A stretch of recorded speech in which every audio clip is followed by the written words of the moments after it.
alphabet. And in fact, I claimed a moment ago that we only use 7, maybe 8 bits to represent letters of an alphabet. So just to come back to you, if I may, how many possible letters of the alphabet how many possible letters of any alphabet could we represent with 8 bits?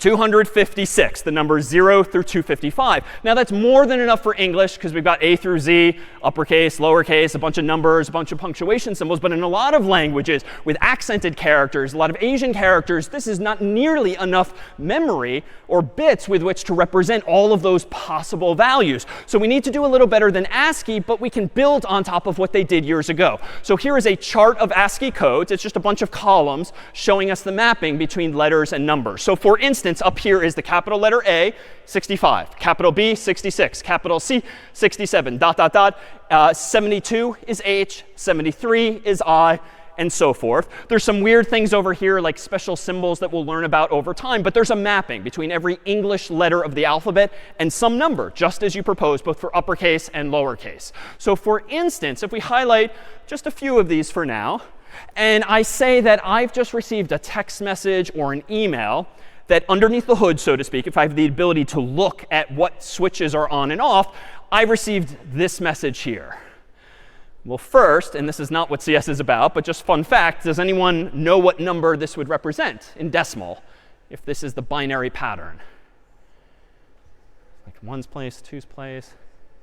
72 is correct. And again, not intellectually all that interesting, and this is not the kind of math that we spend all day as CS, a computer scientist, doing, but it's just following the same darn pattern, which is to say it might look cryptic, but conceptually, intellectually, it ultimately is exactly as we did before. So yes, I'll spoil the rest of the math. It's 72, 73, 33. Now, anyone remember in your mind's eye what message we just spelled? Yeah, so it is in fact high, though no one really said that excitedly. What's the 33, if you noticed? OK, so a lot of people notice, yes, it's an exclamation point. And that's indeed noticeable right here. 33 is the exclamation point. And that's just something eventually that might sink in. But for the most part, if you remember capital A is 65, you can figure out like at least 25 other answers to these kinds of questions, because they're all contiguous like that. So there's the exclamation point. But at the end of the day, we might just have this mapping known as ASCII, and it's how our phones and computers and devices more generally actually store information. So we thought we'd maybe take a little pressure off of me here, and could we maybe flip things around? How about we try applying this newfound knowledge, if it's indeed new to you, with like 7 volunteers, 7 bits, if we could. OK, so your hand first. Come on down. Maybe your hand's there. OK, 3. Come on down over here. How about 4 and 5? Yep, come on down. Yep, in the black shirt. Yep. How about let me go farther back. How about in the green over there? And how about you? 7 over here. All right, come on down. Come on down. Sure, a round of applause for our brave volunteers. All right. So if you'd like to stand roughly side by side here in the middle of the stage. First of all, thank you. Let's see, 1, 2, 3, 4, 5, 6, 7. Perfect, OK. And let's go all the way over to this place here. If you would like to introduce yourself to the class. Rachel Ritchie. OK, and what year, anything about you? First year, concentrating in CS. OK, welcome to the stage. Next. Hi, I'm Kang, also first year, concentrating in CS. Hello, my name is Lam, a RAS student from Education Department. Nice. OK, next. Hi, I'm Jordan Mittler, concentrating in economics and maybe some CS. So hi, I'm Natalia, first year, and I want to do CS. Hi, I'm Khadija. I'm a first year, and I want to do CS. Hello, I'm Caleb, and once again, first year, concentrating in CS. OK, wonderful. A pattern, yes. Thank you. Thank you. So if you haven't guessed already, each of these volunteers is going to represent a bit from left to right, or right to left in this case. So let's see. If you want to represent, how about the 2's place? How about the 4's place? The 8's place? 16th place? 32's? 64? And 128, although, wait, I think I screwed up. We needed 1/8 volunteer. I think you know, well, I think, Spot? OK. Come on over. If you guys could step forward a little bit and then scooch this way, just to give Spot some room. So spot will represent the ones place. Now, what our volunteers have, so spot will represent the ones place. Now, what our volunteers have on the back of their sheets of paper are little instructions. We're going to spell out a 3-letter word in English by using 3 bytes from left to right, because now we have 8 volunteers. I'm going to propose that you raise your hand if you're supposed to represent a 1. Or you just stand there without raising your hand if you're meant to represent a 0. And what we'll have the audience do is do the quick math to figure out 1, 2, 3, each letter, what number is it, what letter is it, and we'll see what word that we finally spelled. All right, so in round 1, you have instructions on your back of your sheet that will tell you to what your number is. If you're 0, stand there. If you're a 1, raise your hand.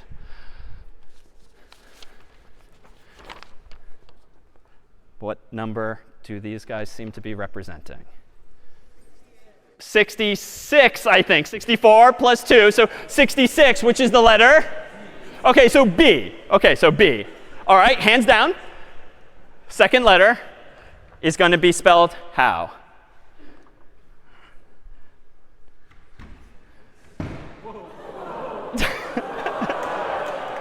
All right. What are we spelling now?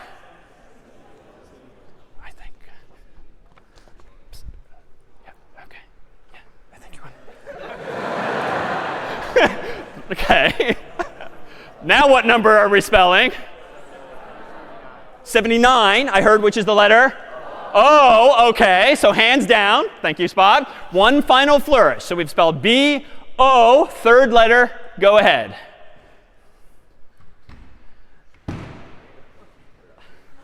What number now is this? I heard it here. 87, which is? W, which of course spells bow. So if our volunteers could take a bow, Spot included.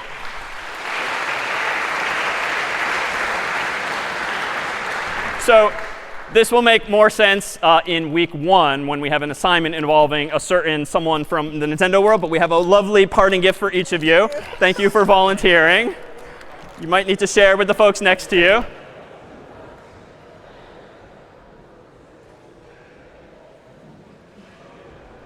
Oh, here we go. There we go. Thank you so much. One more round of applause if we could for our volunteers. Thank you. OK.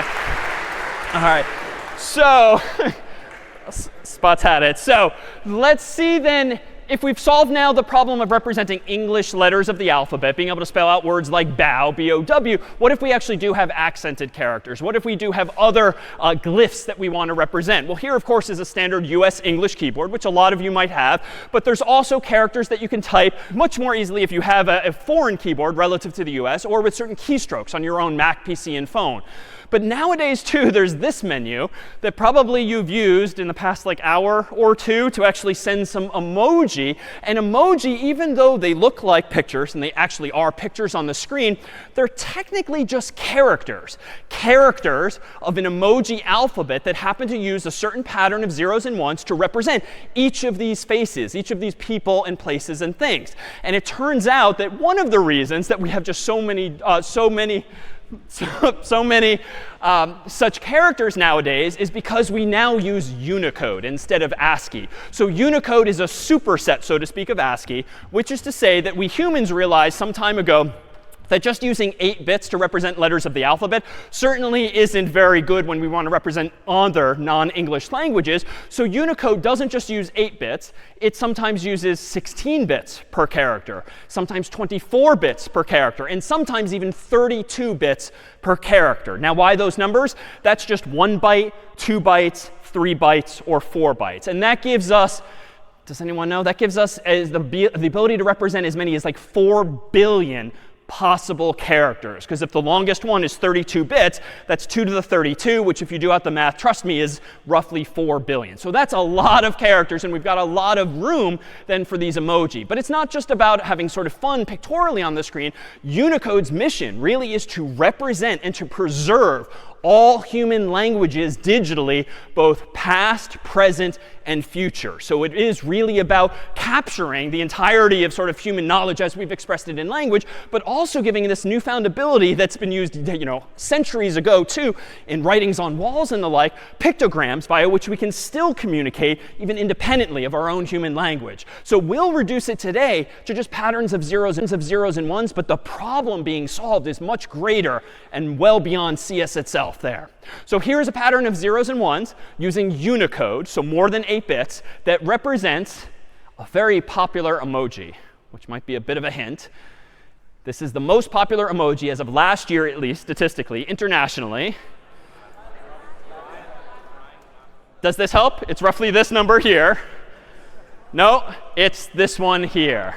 So this is the most popular emoji by most measures as of last year, but it doesn't always look like this. Those of you who have a Mac or an iPhone recognize this symbol perhaps immediately. Those of you with Android devices or other platforms might notice that it's the same idea, but it's a little bit different. And this is because, too, emojis at the end of the day just represent characters, but those characters can be drawn, can be painted in different ways. And reasonable people will interpret differently this emoji, whose official name is Face with Tears of Joy. And indeed, Google interprets it a little differently from Apple versus Microsoft versus Meta versus other companies as well. So you can almost think of those different companies as having different fonts for emoji. And that really starts to connect things to the world of text and characters. So just so you've seen it, more on this another time, it turns out that emoji and really characters in general, we don't use binary zeros and ones to represent them because no one, myself included, is going to recognize what's what. It's just too much math. It's not interesting. And even decimal numbers, that was like 4 billion or something. Like, I don't remember which number is which.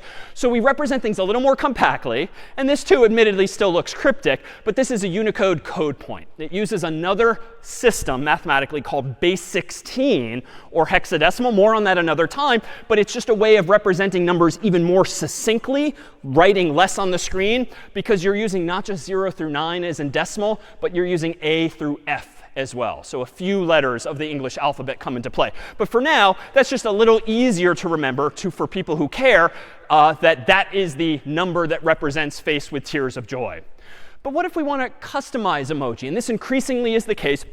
Here, for instance, are the 5 skin tones that phones and laptops and desktops nowadays support. It's based on something called the Fitzpatrick scale, which essentially categorizes human skin tone into 6, or in this case, 5 different categories from lighter to darker.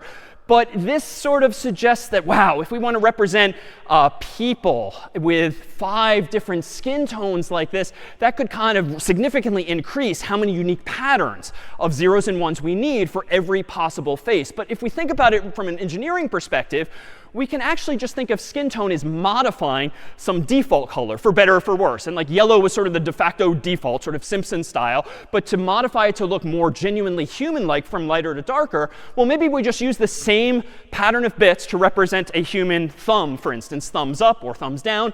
And we just then modify that character to be displayed with a different skin tone. So for instance, here then is the thumbs up that you might use on various platforms. And let me just stipulate that this is the Unicode code point. That is the number that Macs, PCs, and phones use underneath the hood to represent the default yellow thumbs up. But if you want to give it like a medium skin tone, you still use that same number, that same pattern of zeros and ones or switches underneath the hood, but you use a few more switches that the computer or phone will interpret as, oh, you don't want to see the default in yellow because of this second number that's in the computer's memory somewhere. You want me to adjust it to be the medium skin tone or any of the other values instead. So that's sort of the engineering solution to this problem of just trying to represent different ranges of emoji here. Well, what about something like this? There's a lot more combinatorics nowadays on your keyboard for relationships, for instance. So here is a couple with heart here. So the couple here, of course, is represented with apparently this number here, but that's it. But if you want to be more specific, like man and woman, or man, woman, woman, it's the same idea, but we just need to express ourselves with a little more information. So for instance, the way the Unicode folks came up with years ago to represent, for instance, a woman with a heart and a man from left to right would be using these values. So things just escalated quickly, but only in the sense that we're using more bits, more zeros and ones to represent more expressively this particular combination. So this happens to be the number in Unicode that represents the woman at left. This is the number that represents the man at right. And this is the pair of numbers that represents the heart in the middle, sometimes red, sometimes pink, displayed here as pink. But if we want to change the combination, for instance, to be, say, woman, if we want to change the combination to be woman, woman, notice that now the left and the rightmost numbers match. Or if we flip it back to man, man, it's just using different numbers on the tail ends again. And meanwhile, if I rewind, there's these two identical values here. These are called, it just is a special number that humans reserved to say glue the emoji at the left to the emoji on the right, and so forth. So it kind of connects ideas in this way. So there's actually a lot of emojis nowadays that are a combination of different things. Like heart on fire is one that's technically the combination of a heart emoji, the fire emoji, joined together numerically in this way. So computer scientists who come up with these things are just sort of reducing things to representations. All we have at our disposal are zeros and ones. So we all just need to agree ultimately, whether we're Google, Microsoft, or the like, how we're going to standardize these kinds of things as information. Questions then on how characters are represented in a computer, be it English or any other language. Yeah? How is the what? Oh, the U plus is just a convention, really. So U plus represents a special Unicode character, which is a U with a plus in the middle. And this is just the convention for saying, hey, everyone, here comes a number that represents a Unicode code point. The U and the one have the U and the plus have no mathematical significance. It's just a visual clue to folks. Other questions on representing text in this way? All right, so what about colors? We've already started looking at pictures. Well, how are those pictures, be it emojis or anything else, represented? One of the most common ways is just with RGB, red, green, and blue. It turns out that if we just keep track of how much red should be on the screen and how much green and how much blue combined together, that gives us every color of the rainbow, from white to black and everything in between. So how do we represent an amount of red and green and blue? Well, frankly, just with 3 different numbers. And this is how computers typically represent colors. Every one of the dots on your computer screen or your phone screen is called a pixel. And every single dot underneath the hood has 3 numbers associated with it. So 3 numbers, 3 numbers, 3 numbers for every little dot. And those 3 numbers together say how much red, green, and blue should the device display at that location. So for instance, if you had a dot on your screen that said use this much red, this much green, this much blue, because each of these numbers, I'll tell you, are 1 byte, or 8 bits, which means the total possible values is 0 to 255. Let me just ballpark that the 72 feels like a medium amount of red because it's in between 0 and 255. 73 is a medium amount of green, and 33 of blue is just a little bit. So if you combine a medium amount of red, green, and a little bit of blue, anyone want to guess what color of the rainbow this is? Sorry? Brown? So at close, it's a little more yellow than it is brown, but if we combine them, it looks a little something like this. This is just CS trivia, not something that even I would be able to eyeball unless I came up with that particular example. But wait a minute. We've seen these numbers before. 72, 73, 33 represented what a few minutes ago. So it meant high, but here I am claiming, no, that means yellow. How do you reconcile this? Well, at the end of the day, this is all we have, zeros and ones, whether you think of them as numbers or letters or even colors now. But it depends on the context. So like if you've received a text message or an email, odds are the pattern of zeros and ones that the computer is showing you are going to be interpreted as text, because that's the whole point of a text message or an email. If, though, you opened up Mac OS's or iOS's or Windows or Android's calculator app, the same pattern of zeros and ones might be interpreted as numbers for some addition or subtraction or whatever. If you open the same pattern of zeros and ones in Photoshop, like a graphics program, they're going to be interpreted in that context as colors. So context matters. And indeed, as soon as next week when you start writing code in that language called C, the onus will be on you, the programmer, to tell the computer, interpret the following sequence of bits as a number or a letter or something else. And you won't have to even worry about what the zeros and ones are, but you need to give the computer a hint as to what type of file or piece of data you're representing. So that gives us bits, and you can actually see these dots, these pixels on the screen. Let me zoom in zoom in, and here we have it just with this emoji, which at the end of the day is a picture that someone at Apple, in this case, drew. And you can see if you really zoom in or take your phone or TV and really put it close to your face, you'll see all of these dots, depending on the hardware. And each of these dots, these squares, is storing 24 bits or 3 bytes, 24 bits, 24 bits, 24 bits. And that's why, ...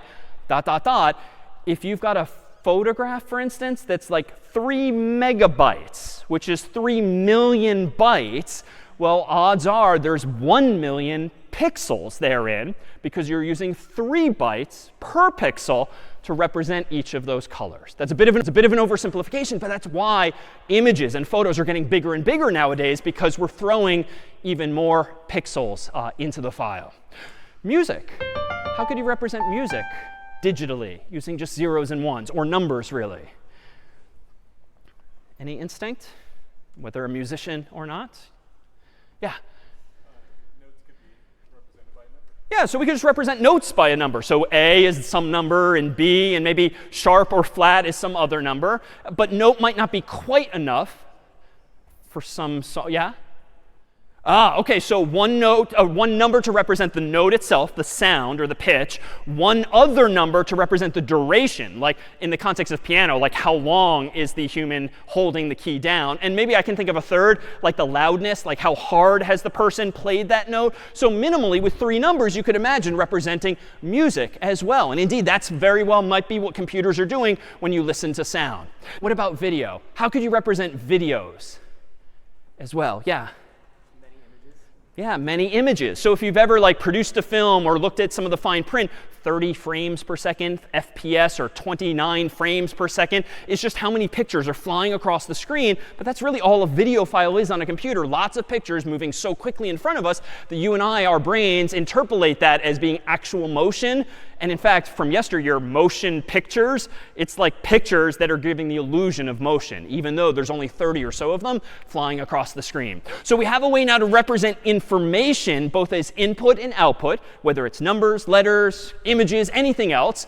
Let's now focus on what's inside of that black box, so to speak, wherein we have algorithms, step-by-step instructions for solving some problem. Now, what do I mean by algorithms or step-by-step instructions? Well, maybe if we were to turn this into code, and that's how we'll connect the dots ultimately today, code is just the implementation in computers of algorithms. An algorithm can be something we do in the physical world.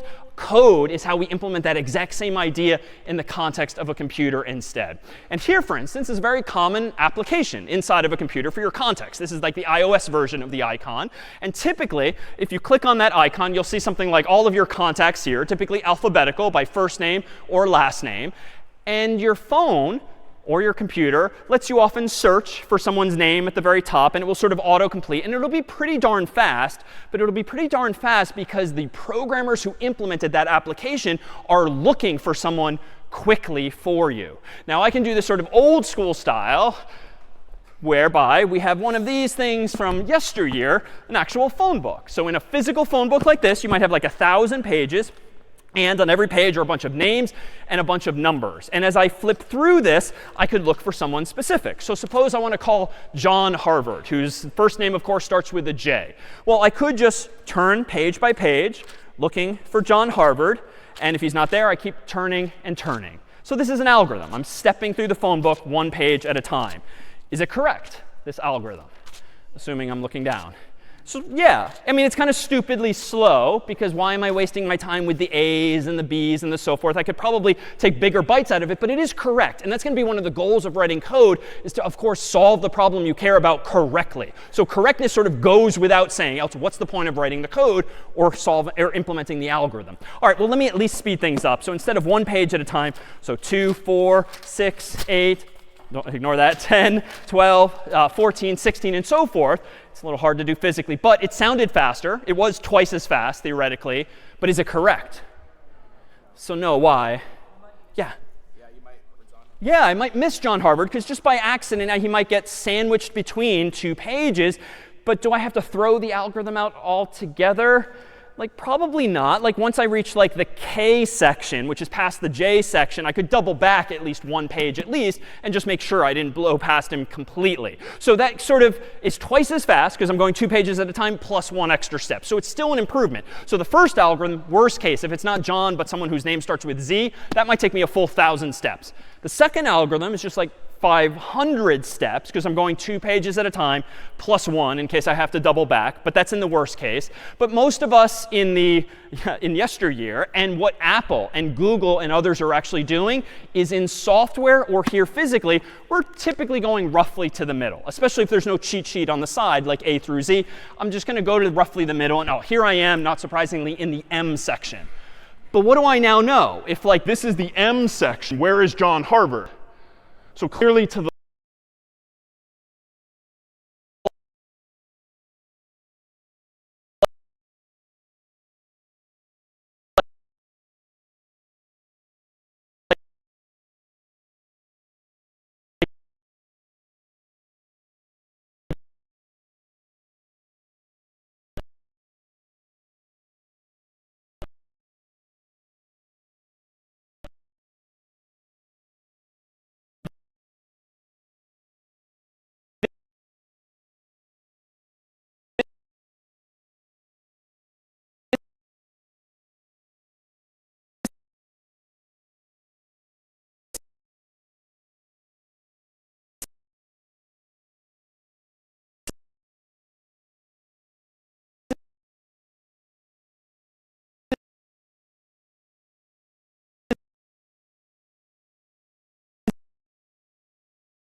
So clearly to the left alphabetically. And so here is where we can take a much bigger bite out of the problem. We can really divide and conquer this problem by tearing the problem in half, throwing half of it away, 500 pages away, leaving me with a smaller problem, half as big, that I can really just now repeat. So I go roughly here, and now I'm in the E section. So I went a little too far back. But what do I now know? If this is the E pages, where's John?